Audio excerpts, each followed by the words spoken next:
Korean mafia boss pretends to be in a coma, but when he hears his nurse's confession, everything changes. The sterile scent of antiseptic and the rhythmic, metronomic beeping of the cardiac monitor were the only constants in a world that had shrunk to the four walls of a VIP hospital suite. To the outside world, Jae-sun was a fallen titan, a casualty of a brutal ambush that had left the formidable head of the Gwangju Syndicate in a vegetative state, powerless and drifting in the void. But the truth was far more calculated. His mind was a razor in the dark, sharp and waiting. He had trained for years in the discipline of stillness, slowing his breath until it was barely a ghost of a respiration, keeping his heart rate artificially low, and enduring the humiliation of being discussed as if he were already a corpse. He lay there, paralyzed by choice, listening to the vultures circle his empire.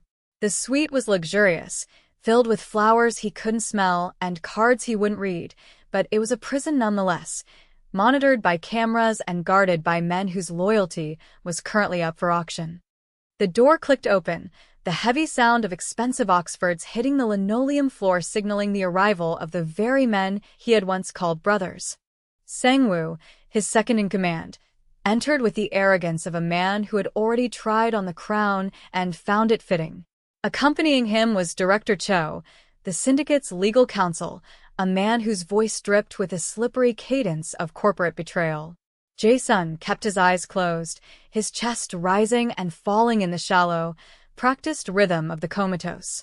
He could feel their presence looming over the bed, the heat of their ambition radiating in the cool air.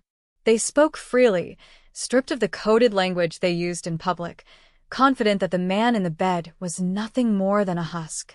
Sang-woo laughed, a sound that lacked all mirth, noting how easy the transition had been, how the lower captains had fallen in line once they believed Jae-sun was brain dead. They discussed the timeline for the final acquisition, a restructuring of the organization's legitimate shipping fronts that would wash away Jae-sun's legacy and replace it with a hollow, profit-driven shell. The vote was scheduled for the end of the week, a mere formality that required only the official declaration of Jae-sun's permanent incapacity. Every word they spoke was a dagger, but Jae-sun did not flinch. He merely filed the information away, building a mental dossier of treason that he would execute with extreme prejudice when the moment was right. The atmosphere in the room shifted when the evening shift began, the heavy, oppressive energy of the conspirators replaced by a different kind of presence. The door opened again, softly this time, accompanied by the squeak of rubber-soled shoes. It was the night nurse, Keisha. She was a 24-year-old African-American woman who moved with a quiet, efficient grace that Jae-sun had come to recognize over the last 3 weeks. She wore light blue scrubs that rustled softly as she checked the monitors and adjusted the drip with a gentleness that was entirely foreign to the violent world Jae-sun inhabited. Unlike the other staff, who treated him like a piece of broken furniture or an inconvenient workload, Keisha spoke to him. She narrated her actions, explaining that she was changing his fluids or adjusting his pillows, maintaining his dignity even when he could not demand it himself. Jae-sun had observed her through the narrowest slits of his eyelids when the room was dim, noting the exhaustion in her posture and the determined set of her jaw. She was not part of the game. She was a civilian, an innocent bystander in a war zone she didn't know existed. On this particular night, however, the routine was different. Keisha did not just check the charts. She lingered by the bedside, her hand resting lightly on the railing near his arm. The room was silent save for the machines, and when she spoke, her voice was a trembling whisper, thick with fear and a heavy moral burden. She leaned in close, checking the door to ensure they were alone. "I know you can't hear me," Keisha whispered, her voice cracking slightly. "But I have to say it out loud, or I'm going to lose my mind. I know what they're doing to you." Jae-sun's internal focus sharpened instantly. This was the confession. "I saw the new orders Director Cho filed," she continued, her words tumbling out in a rush of anxiety. "They changed your medication schedule. The dosage they want me to give you tomorrow. It's not for recovery. It's a sedative overdose masked as a therapeutic adjustment. They aren't waiting for you to die natural, sir. They're going to stop your heart on Friday morning before the board meeting." She paused, a stifled sob escaping her throat. And I don't know who to tell because the head doctor signed off on it. If I speak up, I lose my license, maybe worse. But letting them kill you, I can't have that on my soul. The revelation hit Jae-sun with the force of a physical blow. The timeline had accelerated. Friday morning was the execution date. He had assumed they would let him rot, but Sang-woo was impatient and Cho was thorough. They were going to medically assassinate him to ensure the transfer of power was seamless. But amidst the sudden surge of adrenaline, Jae-sun realized something vital. Keisha was not just a witness. She was a variable the conspirators had failed to account for. She possessed a conscience in a building void of one. Her confession wasn't just an unburdening, it was an opportunity. He realized that his strategy of passive observation was no longer viable. If he remained the silent statue, he would be dead in 48 hours. He needed an operator on the outside, someone who could move through the hospital corridors invisible and unsuspected. He needed Keisha. The risk was immense. If she panicked, if she screamed, the guards outside the door would rush in, and his advantage would be lost. But as she leaned over to adjust his blanket, her face inches from his, he knew he had no choice. He had to break his silence. The next morning brought a fresh wave of indignity and danger. The sun had barely crested the skyline when the entourage returned, this time bringing the institutional enabler, Dr. Reeves. Reeves was a man of weak chin and weaker morals, his white coat a costume of authority that barely concealed his greed. Jae-sun lay motionless as Reeves performed a cursory examination, pressing cold metal instruments against Jae-sun's chest while ignoring the patient entirely to speak to Sang-woo. The decline is proceeding as anticipated, Reeves lied, his voice smooth and practiced. We expect the final system's failure to occur naturally within the next 2 days. The paperwork is already prepared for the coroner, Sang-woo nodded, looking at Jae-sun's face with a mixture of contempt and satisfaction. Good. The board needs a clean break. No lingering questions. They stood at the foot of the bed, discussing the murder of the man right in front of them, shielded by the arrogance of their power. Keisha was in the room, standing in the corner with a tray of medications. Jae-sun could feel her tension. It radiated off her like heat. When Reeves ordered her to prepare a specific injection, a precursor to the lethal cocktail they planned for Friday, she hesitated. "Doctor," Keisha said, her voice steady but laced with underlying steel. "This dosage is contraindicated with his current beta blockers. It could cause severe bradycardia." It was a brave move, a technical objection thrown up as a shield. Reeves spun on her, his eyes narrowing. "I am the attending physician, nurse. You are here to follow orders, not to audit my prescriptions. Administer the dose, or I will have you removed from this floor immediately." The threat was clear. Sang-woo watched the exchange with bored amusement, unaware that the young woman holding the syringe was the only thing standing between him and total victory. Keisha lowered her eyes, appearing to submit, but Jae-sun noticed her sleight of hand. As she approached the 4-line, she manipulated the stopcock. She injected the fluid, but she had closed the valve to his vein. The medicine pooled harmlessly in the tube, blocked from entering his system. She had saved him, right in front of their eyes. That night, the hospital settled into the eerie quiet of the third shift. The guards outside were lax, lulled into complacency by weeks of inactivity. Inside the room, the lights were dimmed to a low amber glow. Keisha was checking the vitals monitor, her back to the bed, her shoulders slumped with the weight of the day's deception. She was trapped, complicit in a murder she was desperately trying to stall, terrified that her small act of rebellion with the 4-line would be discovered. She jumped when she heard the sound, not a machine beep, but the friction of sheets moving. She turned around, her eyes widening in shock. Jae-sun had turned his head. His eyes were open, dark and lucid, locking onto hers with an intensity that froze the scream in her throat. "Do not make a sound," Jae-sun said. His voice was raspy from disuse, scraping like gravel, but it commanded absolute authority. Keisha gasped, her hand flying to her mouth, stumbling back until she hit the wall. "You're awake," she whispered, her eyes darting to the door. You've been awake. Jae-sun slowly raised a finger to his lips, signaling for silence. I heard you last night, Keisha, he said, using her name with deliberate familiarity. I heard your confession. And I saw what you did with the 4 today. You saved my life. He pushed himself up slightly, the muscles trembling but obeying his command. They plan to kill me on Friday. You know this. And I know that you are the only person in this building who hasn't been bought. Keisha was shaking, tears welling in her eyes. I don't know what to do. They're powerful men. If they know you're awake, they'll kill us both right now. That is exactly why they cannot know, Jae-sun replied, his gaze unwavering. Not yet. I need your help, Keisha. I cannot move freely, but you can. You are the invisible woman. They see a nurse. They see furniture. They don't see a threat. He beckoned her closer. She hesitated, terrified, but the moral clarity that had compelled her to confess the night before pulled her toward him.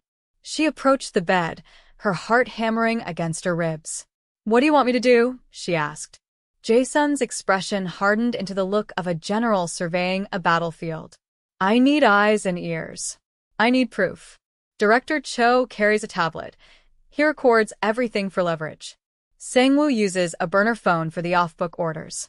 I need you to be my spy. It was an impossible request, asking a 24-year-old nurse to infiltrate a mafia conspiracy, but as she looked at the man who had fought his way back from the brink of death, she realized there was no neutral ground left. She nodded slowly. The alliance was formed.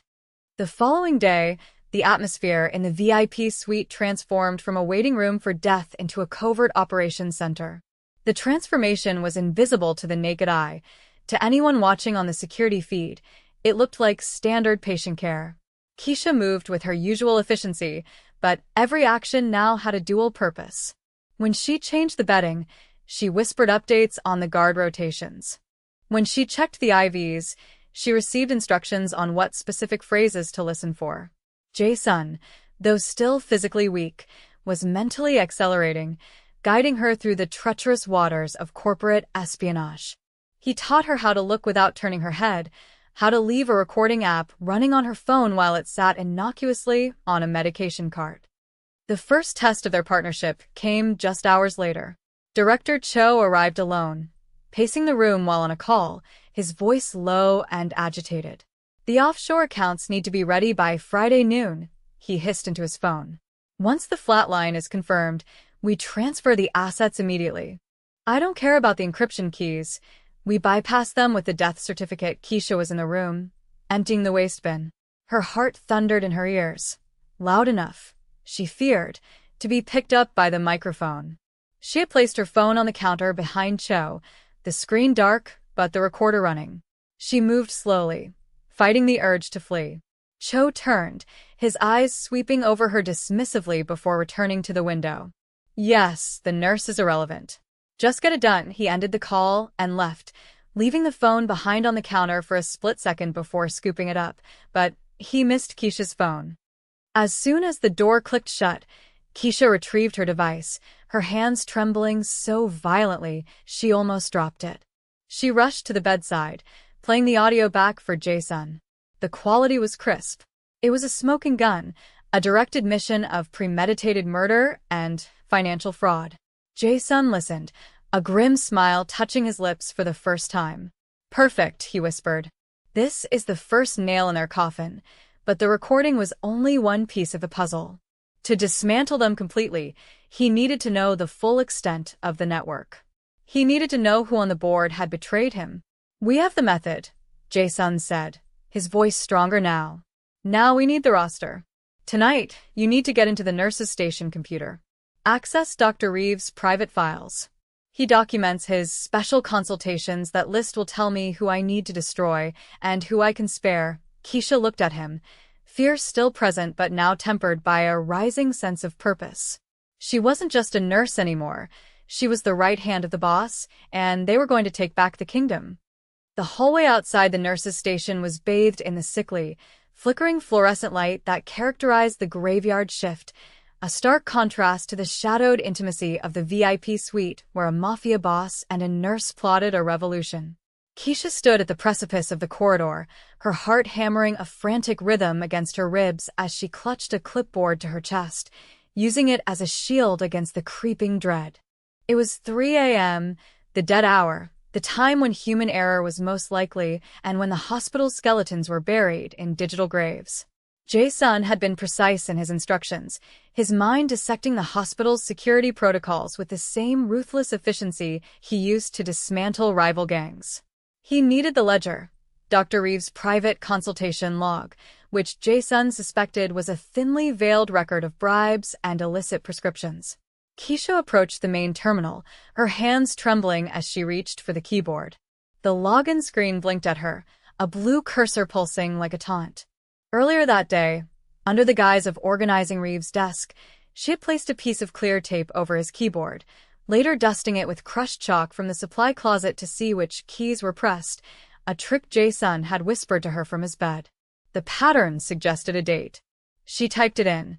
The date of Reeves' medical board certification. Access granted. The screen flooded with data, casting a ghostly pallor over her face as she navigated the labyrinth of folders. She found it buried under a directory labeled Archived Research, a spreadsheet titled External Revenue. It was a roadmap of corruption, detailing payments from Sangwoo shell companies directly into Reeves' offshore accounts, with line items explicitly referencing subject JS termination. As the file transferred to the encrypted USB drive Jae-sun had guided her to locate in his personal effects, hidden in the lining of his suit jacket hanging in a closet, the elevator chimed at the end of the hall. The sound was like a gunshot in the silence. Keisha froze, her eyes darting to the progress bar. 85%. Footsteps echoed, heavy and deliberate, not the squeak of nursing shoes, but the thud of security boots. It was the private contractor hired by Sangwoo to monitor the floor. Keisha couldn't run. That would imply guilt. She forced herself to breathe, willing her posture to relax into the slump of a tired employee catching up on paperwork. The guard rounded the corner, his gaze sweeping over her with suspicion. "Late night for filing, isn't it?" he grunted, his hand resting casually near his belt. Keisha didn't flinch, channeling the icy composure Jae-sun had modeled for her. "Dr. Reeves needs these charts audited before the board meeting tomorrow," she lied, her voice steady despite the nausea churning in her stomach. "Unless you want to explain to him why his audit is incomplete?" The guard hesitated, the mention of Reeves and his notorious temper, enough to make him back down. He grunted an affirmation and continued his patrol. The drive flashed, complete. She yanked it free, slid it into her pocket, and walked away with the casual pace of someone who had nothing to hide while carrying the evidence that would topple an empire. Thursday dissolved into Friday with an agonizing slowness, the hours ticking down toward the execution scheduled for 9 a.m. The atmosphere in the suite was suffocating, a pressure cooker of unspoken tension. To the outside world, Jae-sun was fading. His monitors were calibrated to show a gradual decline in vital signs, a digital deception orchestrated by Keisha's manipulation of the sensor leads. But inside the bed, Jae-sun was coiled like a viper. He had spent the last 24 hours mentally rehearsing every variable, consuming the data Keisha had stolen. The scope of the betrayal was wider than he had anticipated.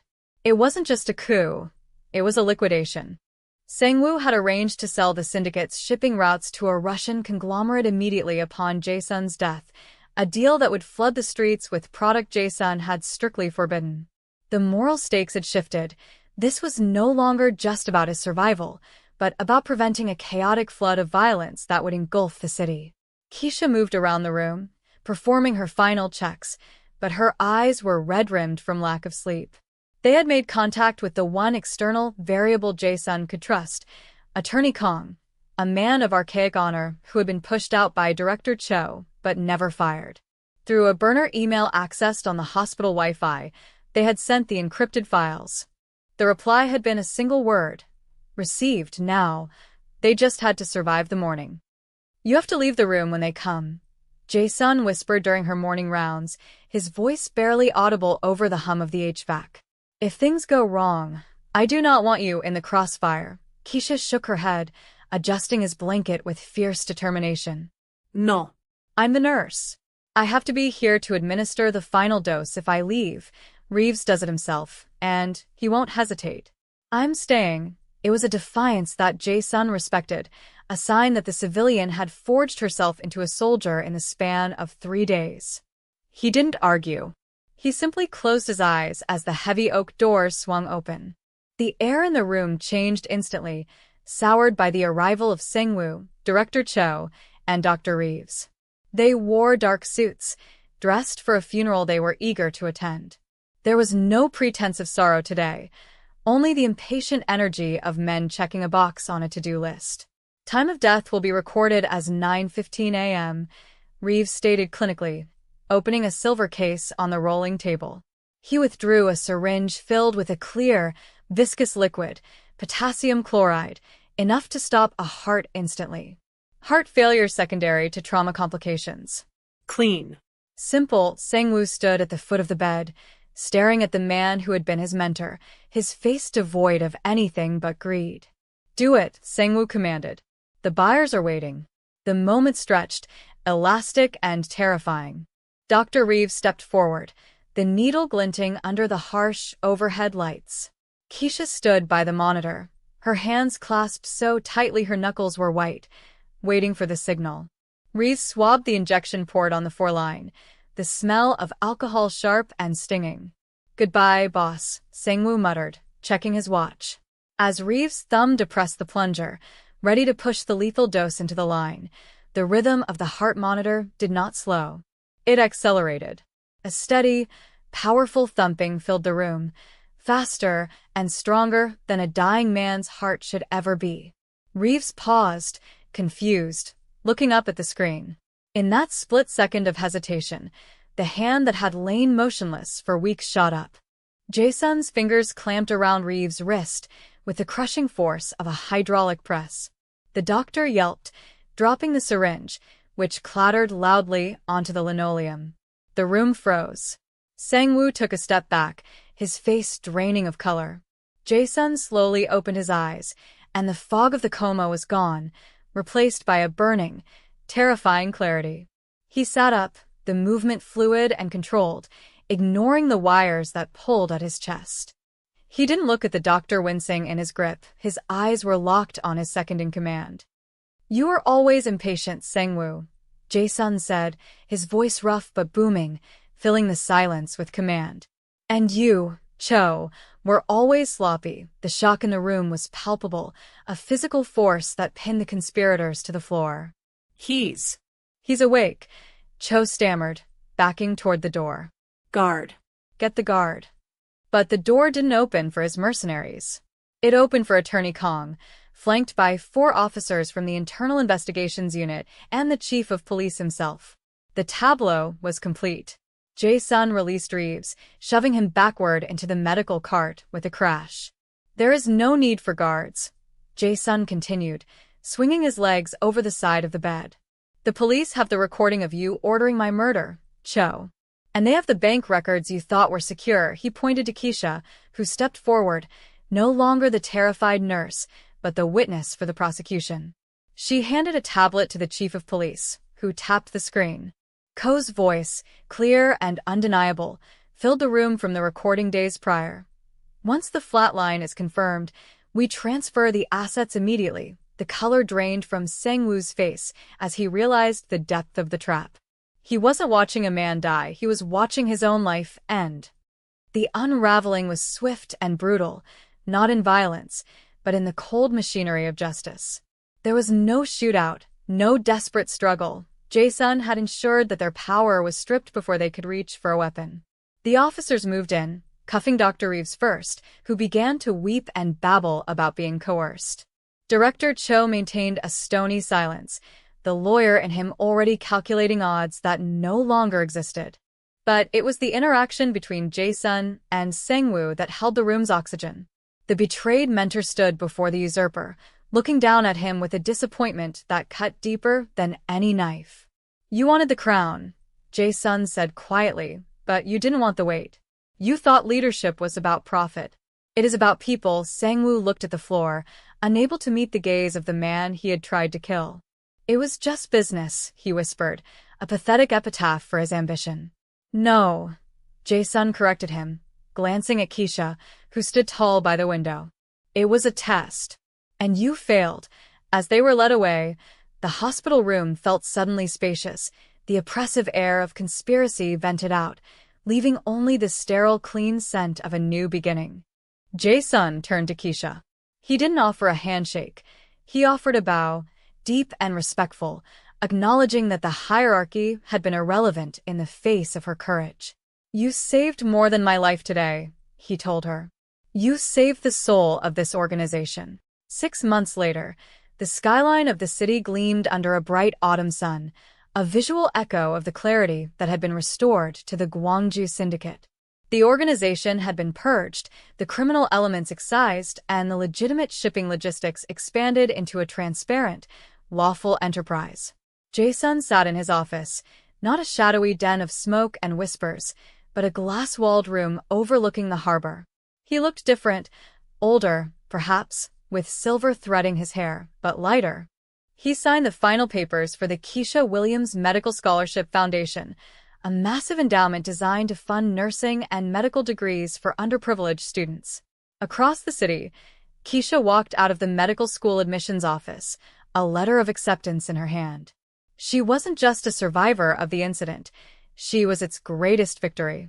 She stopped to check her phone, seeing a news notification. Syndicate reforms lead to record low crime rates. She smiled, knowing the truth behind the headline. She met Jae-sun one last time at a quiet park by the river. It was a meeting of equals. They didn't speak of the fear or the syringe or the dark nights in the hospital room. They spoke of the future.